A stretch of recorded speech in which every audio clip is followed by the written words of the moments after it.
नमस्कार दोस्तों, कैसे हैं आप। उम्मीद करते हैं आप लोग अच्छे होंगे। जैसा कि आप जानते हैं, मेरा नाम पुनीत दत्त है और मेरा जो चैनल है basically for posting motivational videos, और साथ साथ में मैं इसमें वीडियोस डाल रहा हूं जो history civics of India and of the world से संबंधित है। तो thank you so much everyone that you all are giving me full support, और thank you so much all the subscribers, all the viewers for your support. Stay blessed everyone. दोस्तों बहुत बहुत धन्यवाद। जी हाँ दोस्तों, आज जो मैं आपके सामने आया हूं, आज मैं आपके सामने बहुत ही प्यारे टॉपिक के साथ आया हूं, और इस टॉपिक के बारे में मैं आपसे हिंदी में बात करूंगा। ये चैनल जो है बेसिकली जो मैंने बनाया है, इसमें जो है मोटिवेशनल वीडियोस तो हालांकि मैं हिंदी में बना रहा हूं, बट हिस्ट्री सिविक्स से रिलेटेड जो भी टॉपिक्स हैं वो मैं इंग्लिश में डाल रहा हूं। आप ही की तरह है मेरे कुछ प्यारे दोस्त और कुछ जो है स्टूडेंट्स ने एक रिक्वेस्ट भेजी थी कि सर आप जो है हिस्ट्री सिविक्स से रिलेटेड टॉपिक्स जो हैं इंग्लिश के साथ साथ हिंदी में भी डालें। तो दोस्तों मैं इस बात पर गौर कर रहा हूं। मकसद तो एक ही है, आप लोगों के साथ जुड़ना, ज्यादा से ज्यादा आप लोगों तक जो है ये बात पहुंचे, सबका भला हो। तो अब मैंने ये सोचा है कि इंग्लिश के साथ साथ हिस्ट्री सिविक्स से रिलेटेड जो भी टॉपिक्स होंगे उनको मैं हिंदी में भी डालूंगा। तो दोस्तों शुरू करते हैं। और आज का जैसा ये टॉपिक है, आज का topic nationalism in India, Bharat में राष्ट्रवाद। जी हाँ दोस्तों, इसके ऊपर बात करते हैं और आप लोगों को बहुत मजा आने वाला है। बने रहिए मेरे साथ। दोस्तों अगर हम खासकर बात करें राष्ट्रवाद, nationalism India, nationalism in India means, और nationalism means feeling for the country, love for the nation, feeling of oneness, यानी कि हम सब लोगों के मन में एकता की भावना। हम भले ही अलग अलग कास्ट, अलग अलग रिलीजन से बिलोंग करते हो, but at the same time हमारे मन में अगर ऐसी सोच है कि हम सब लोग इंडियन हैं, एक दूसरे के प्रति, एक दूसरे के रिलीजन के प्रति, एक दूसरे के प्रति अगर हमारे मन में सम्मान है, तो इसी को नेशनलिज्म कहते हैं। अगर भारत में कोई संकट आता है तो हम हमेशा अपना योगदान देने के लिए तैयार रहें, भारत की तरक्की में अपना योगदान दें, भारत को जोड़ने की बात करें, देश को जोड़ने की बात कर रहे हैं, तो यही तो नेशनलिज्म है। तो नेशनलिज्म पूरी कंट्री को, पूरे नेशन को जो है एक सूत्र में बांधता है, और जिसके वजह से आज हमारा देश आगे बढ़ भी रहा है। तो दोस्तों इसके ऊपर फर्दर बात करते हैं। तो अगर हम बात करें भारत में राष्ट्रवाद की शुरुआत और growth of nationalism in India की अगर हम बात करें, तो थोड़ा सा हम पीछे जाते हैं। और आपको जैसा कि पता है कि अंग्रेजों ने हमारे देश में बहुत ज्यादा एक्सप्लॉयटेशन बढ़ा दिया था, शोषण बढ़ा दिया था, जिसके वजह से सन 57 की इतनी बड़ी लड़ाई लड़ी गई अंग्रेजों के खिलाफ, और फर्स्ट वॉर ऑफ इंडिपेंडेंस लड़ी गई, जिसमें हमारे लोगों ने जो है अपना बढ़ चढ़कर जो है योगदान दिया। पूरे भारत में जो है कोने कोने से जो है लोगों विद्रोह अंग्रेजों के खिलाफ शुरू हो चुका था, और अंग्रेजों के खिलाफ हमने इतना बड़ा युद्ध लड़ा। और खासकर अगर हम बात करें रानी लक्ष्मीबाई जी का, तो जैसे कि उनके बारे में तो कहा ही जाता है, जैसे आपको पता ही है, सुभद्रा कुमारी चौहान जी द्वारा रचित इतनी प्यारी कविता में उनके बारे में कहा गया है, बुंदेले हर बोलो के मुंह हमने सुनी कहानी थी, खूब लड़ी मर्दानी वह तो झांसी वाली रानी थी। जी हाँ दोस्तों, उन्होंने एक एग्जाम्पल सेट किया था, वीरांगना, जिन्होंने जो है अंग्रेजों के खिलाफ आवाज उठाई। और साथ साथ में अगर हम बात करें मंगल पांडे जी के बारे में भी, उन्होंने भी अंग्रेजों के खिलाफ, उनके अत्याचारों के खिलाफ आवाज उठाई, एक्सप्लॉयटेशन के खिलाफ आवाज उठाई। और इसके अलावा बहुत सारे ऐसे लोग हैं जिन्होंने अंग्रेजों के खिलाफ आवाज उठाई, और इतने बड़े स्केल पर अंग्रेजों के खिलाफ युद्ध लड़ा गया, अंग्रेजों को बाहर करने के लिए युद्ध लड़ा गया, उनकी नीतियों के खिलाफ युद्ध लड़ा गया। बट दोस्तों ये एक बहुत ही दुख की बात थी कि इतना बड़ा युद्ध लड़ा गया, उसके बावजूद भी हम लोग जो हैं अंग्रेजों को उसी समय देश से बाहर नहीं कर पाए। ये तो बहुत खुशी की बात थी कि हमारे लोगों ने इतना अपना योगदान दिया, इतने बहादुरी दिखाई, पर दुख की बात ये थी कि हम लोग उसके बावजूद भी जीत नहीं सके। दोस्तों ये बड़ी ही अजीब सी बात थी। आप सिंपल तरीके से समझिए, मंजिल सामने है और फिर भी मंजिल जो है तक नहीं पहुंच पाए। तो दोस्तों यहाँ पर अब एक मन में एक कसक थी, एक चीज थी कि अंग्रेजों को हमने अत्याचार तो बढ़ते ही जा रहे थे, और आप ये भी कह सकते हैं रिजल्ट ऑफ वॉर की अगर हम बात करें, result of first war of independence की बात करें, तो यही बात हुई कि अंग्रेज यहां से नहीं गए, और बल्कि उनका यहाँ पर जो है राज, उनका जो है जड़ें और मजबूत हो गई, और पूरी तरह से भारत जो है अंग्रेजों के कब्जे में आ गया। तो दोस्तों इसके अगर प्रमुख कारण की बात करें, तो मेन कारण तो यही है कि because due to the lack of coordination among the Indian rulers, कहने का मतलब यह है कि भारत में जितने भी राजा थे, जितने भी राज्य थे, उनमें आपस में तालमेल की कमी की वजह से हम लोग जो है अंग्रेजों को जहां से खदेड़ने में, अंग्रेजों के ऊपर जो है विजय प्राप्त करने में कामयाब नहीं रहे। जी हाँ दोस्तों, क्योंकि देखो अंग्रेज भले ही कम थे नंबर में, बट क्योंकि वो लोग एक थे और हम लोग जो है इतने सारे नंबर में होने के बावजूद भी हमारे आपस में एकता ना होने की वजह से, आपस में जो है तालमेल ना होने की वजह से अंग्रेजों को इसका बहुत ज्यादा फायदा हो गया। और वो तो वैसे भी जो है policy of divide and rule को प्रमोट कर रहे थे, जैसे कि आप कहते हैं हमारे ही देश के कुछ रूलर्स को अपने फेवर में करके और हमारे ही देश के दूसरे रूलर्स के खिलाफ उनको भड़काकर, ठीक है, वो अपनी जड़ें मजबूत कर रहे थे और हमारे ही रूलर्स को, कुछ रूलर्स को अपने फेवर में करके उनको कठपुतली बना के एज अ पपेट इस्तेमाल करते थे। और धीरे धीरे करते करते इसका फायदा उठाकर जो है हमारे रूलर्स में जो तालमेल की कमी का फायदा उठाकर वो आराम से यहाँ पर अपनी जड़ें मजबूत कर पाए। तो दोस्तों अब आने वाली पीढ़ी, जो आने वाले लोग थे, उनके मन में एक बात थी कि इतना बड़ा युद्ध लड़ने के बावजूद भी है अंग्रेजों को हम बाहर नहीं कर पाए। तो एक बात थी कि किसी भी तरह से भारत में जो है एक तालमेल बने, एक सोच बने। अब एक जरूरत महसूस हो रही थी और वो जरूरत वही थी जिसके बारे में आपको मैंने शुरू में वीडियो में बताया कि नेशनलिज्म की जरूरत महसूस हो रही थी। किसी भी तरह से जो है ये सारे लोगों को जोड़ दिया जाए, देश में जो है एकता की भावना बढ़े, पूरा देश एक हो जाए। और यही एक जरूरत थी उस समय की, अगर हमें अंग्रेजों को जो है हराना था। तो इसके लिए दोस्तों बहुत बड़े स्केल पर जो है आप ये कह सकते हैं काम चल रहा था, क्योंकि बहुत सारे लोग ये चाह रहे थे कि देश में एकता हो। बट समस्या ये थी कि हमारे आपस में मतभेद बहुत सारे थे।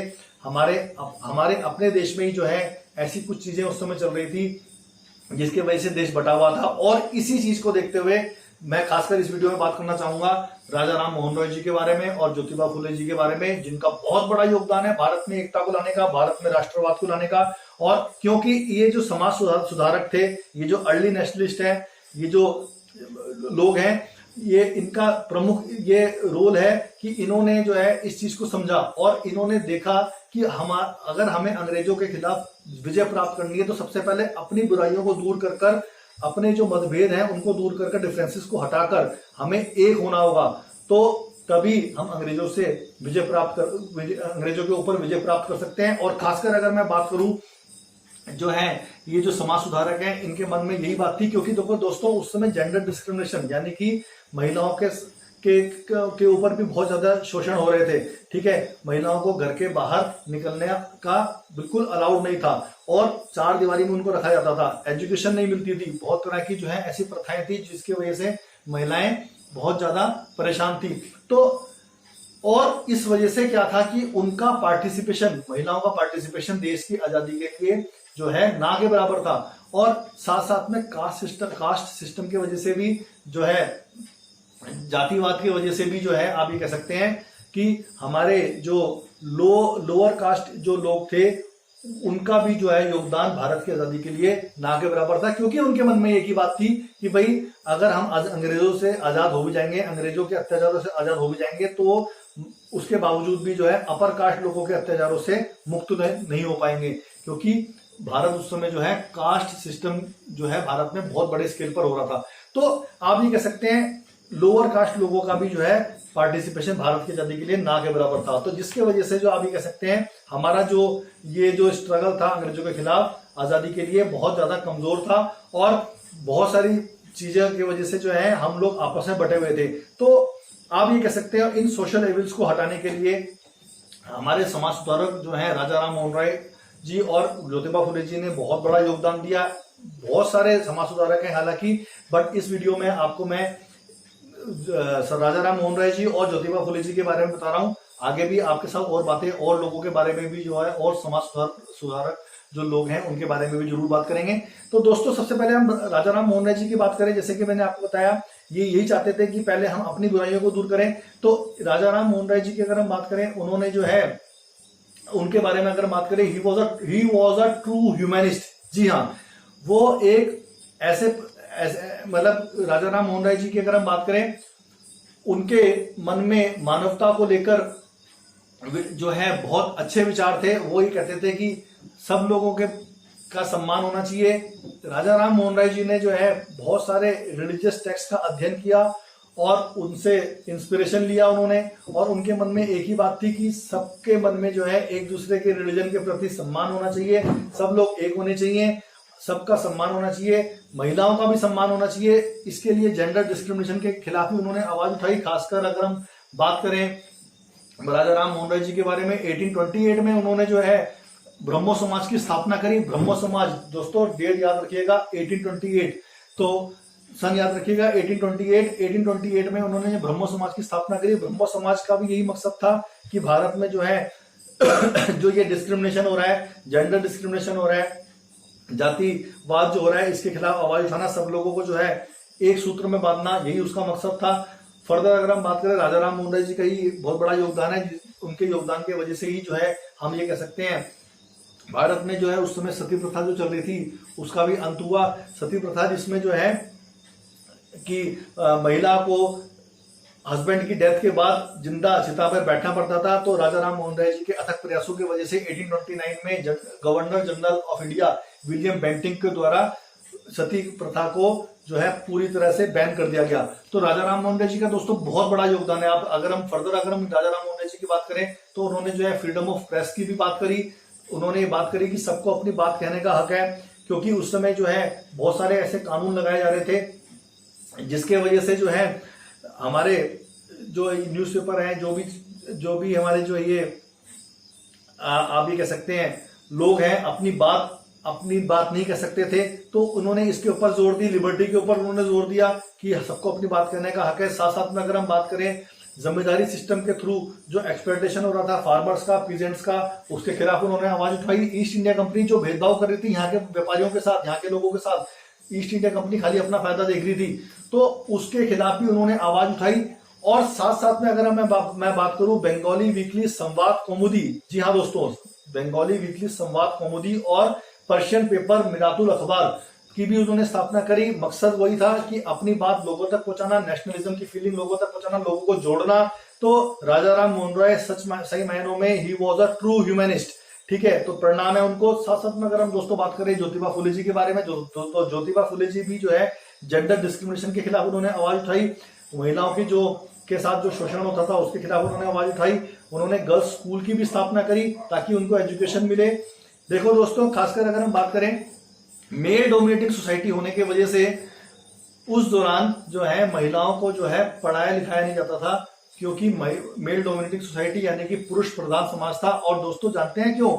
सीधी सीधी बात है, इसलिए नहीं पढ़ाया जाता था कि अगर पढ़ लिख जाएंगी तो सवाल पूछेंगी। तो जी हाँ दोस्तों, इसीलिए उन्होंने जो है गर्ल्स स्कूल की भी स्थापना करी कि ताकि महिलाओं को भी जो है दुनियादारी के बारे में चले पता, उनका भी पार्टिसिपेशन देश के लिए हो। और साथ साथ में इसके अलावा उन्होंने जो है गुलामगिरी, स्लेवरी एक किताब लिखी थी जिसमें उन्होंने जो है कास्ट सिस्टम के बारे में बताया। कैसे उन्होंने बताया? उन्होंने इस पुस्तक में बताया कि किस तरह से जो है लोअर कास्ट लोगों का जीवन जो है एक स्लेव की तरह, एक गुलाम की तरह होता था, जिसमें जो है अपर कास्ट लोग जो है लोअर कास्ट लोगों का एक्सप्लॉयटेशन करते थे। तो इसके खिलाफ उन्होंने आवाज उठाई। साथ साथ में 1873 सन याद रखिएगा, 1873 में जो है ज्योतिबा फुले जी ने जो है सत्य शोधक समाज, सीकर ऑफ द ट्रूथ, उसकी भी स्थापना करी। मकसद वही था, पिछड़ों को, दलित लोगों को, महिलाओं को, सबको सम्मान दिलाना, सब लोगों को जो है एक करना, समाज से हमारी बुराइयों को दूर करना। तो आप ये कह सकते हैं कि राजा राम मोहन राय जी और ज्योतिबा फुले जी का बहुत बड़ा योगदान है। उनको हम बार बार प्रणाम करते हैं भारत में एकता को लाने का, भारत में जो है नेशनलिज्म को बढ़ावा देने के लिए, राष्ट्रवाद को बढ़ावा देने के लिए। और उन मकसद वही था कि अपनी बुराइयों को दूर करा जाए और मतभेद हटाया जाए, डिफरेंसेस हटाए जाए और एक हो जाए, अंग्रेजों के खिलाफ एक हो जाए, जिसका बहुत ज्यादा हमारे समाज में असर भी हुआ। तो थैंक यू सो मच दोस्तों, उम्मीद है आपको ये मेरा वीडियो पसंद आया होगा। आगे भी आपके साथ और बातें शेयर करेंगे और मकसद यही है कि आपके साथ अच्छी से अच्छी बातें शेयर करी जाए। उम्मीद यही करते हैं, हे ईश्वर हमेशा हमारे देश में जो है नेशनलिज्म बना रहे, जिसकी वजह से आज भी हम मजबूत हैं। तो thank you so much again and again, God bless you all. Definitely I will come back again, मैं दोबारा आऊंगा आपके साथ और वीडियो शेयर करने। Stay blessed everyone. जय हिंद, जय भारत। जय हिंद, जय भारत।